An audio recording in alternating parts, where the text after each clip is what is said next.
Lee, the Rabbit with Epilepsy by Deborah M. Moss.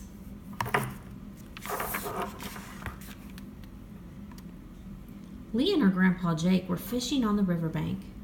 They sat very still for such a long time that a butterfly landed on Lee's fishing pole. But the fish weren't biting. Suddenly, Lee's fishing pole wiggled. It jerked and it jumped. Lee had a fish.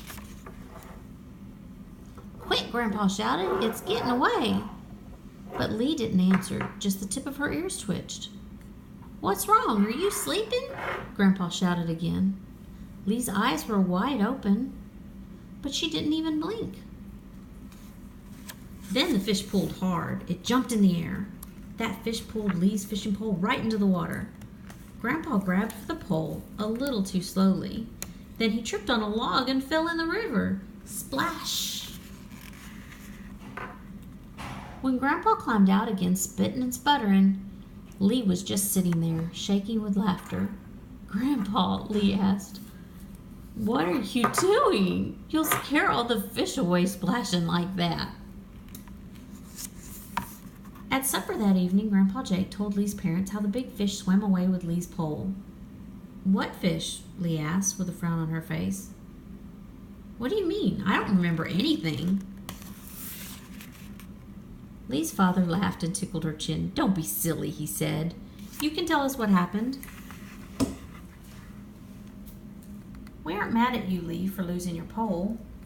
But Lee didn't answer or even look at her dad. Just as before, she stared straight ahead. A few moments later, Lee blinked and looked up. She smiled at her mother. "More carrot juice, please." Lee's mother and father and grandfather Jake all looked at each other and scratched their heads. What was the matter with Lee? The next morning, Lee's mom woke her early. She said, "Come along, Lee, let's go to the doctor. He'll tell us why you can't remember what happened yesterday down at the river." Whoops. In Dr. Bob's office, Lee sat on a table and Dr. Bob looked in her eyes and her throat.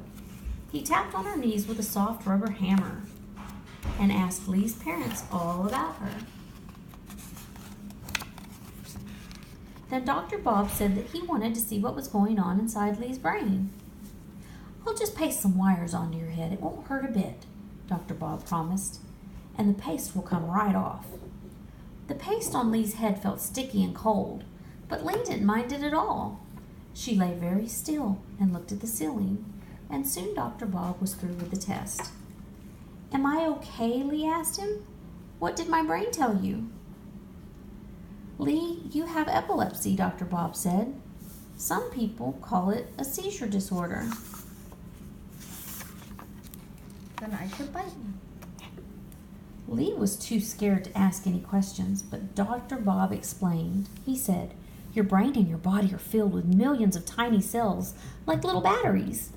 Your brain cells send signals to the other parts of your body to tell them what to do.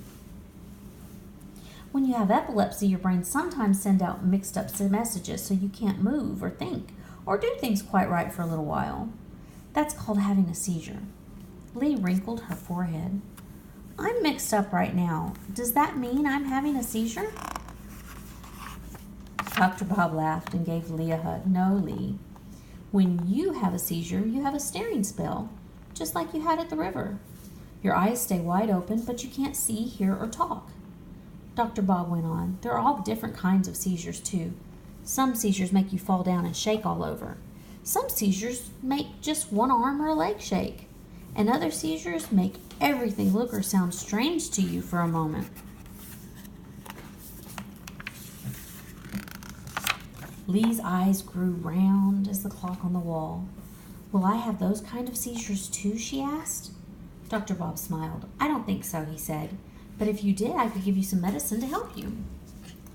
Then Dr. Bob gave Lee's mother some pills. He said, "Lee, this medicine is especially for your kind of epilepsy.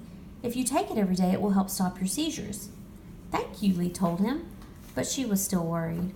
How could she do anything if she had seizures?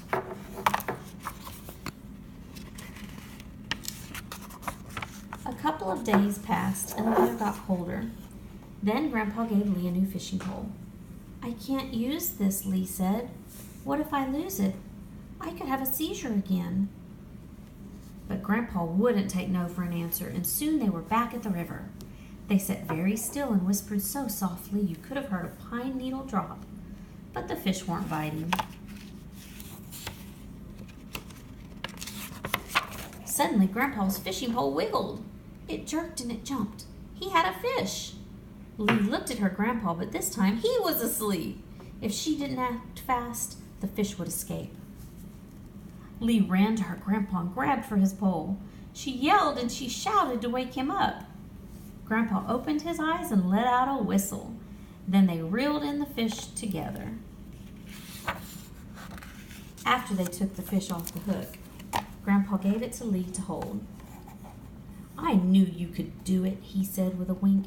You can do anything. Lee smiled and nodded and held up the fish. You know what, she said? I can.